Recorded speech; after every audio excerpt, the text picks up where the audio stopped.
Kai Sotto mas pipiliin ang NBA goal kesa sa Gilas. Di lalaro sa World Cup qualifiers kontra Australia at Coach Tim Cone. At Gilas Pilipinas, malaki ang problemang kakaharapin. Yan ang ating mga pag-uusapan para sa video natin na ito.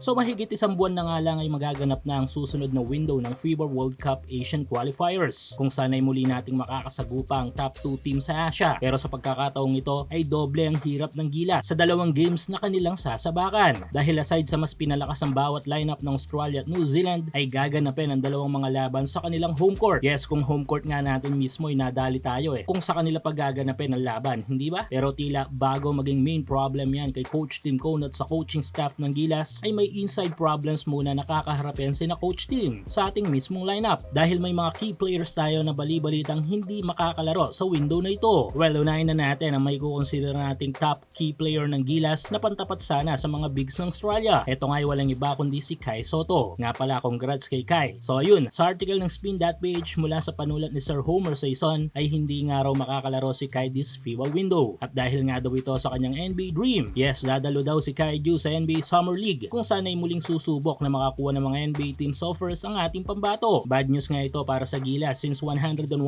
na kailangan natin si Kai kontra Boomers at Tall Blocks. Pero marahil good news na rin ito para sa ating mga Pinoy basketball fans. Dahil kung sakaling makakuha ng offer ay matutupad na nito ang pangarap nating mga Filipino, ang magkaroon ng pinakaunang pure-blooded Pinoy player sa NBA. At yes, sa pagkakataong ito ay mas pipiliin ni Kai Ju ang NBA over ating national team. At para sa akin ay ayos na ayos ito. Pero aside kay Kai ay may matinding isipin din si Coach Tim sa ating isa pang player. Ang player na kahit papano sana ay pupuna sa ilang mga kawalan ni Kai sa team. Ito nga ay si Quentin Millora Brown. Ayon pa rin sa article ng Spin ay sasailalim daw si QMB sa isang back surgery sa Japan. Dahil dito ay tapyas ang ating power sa paint. Ang mga posibleng solusyon dito ni Coach Tim ay palaruin na ang ilang players natin tulad ni Justin Baltazar or pabalikin si Japet Aguilar o di naman kaya ay magdagdag ng isa pang sentro sa pool of players.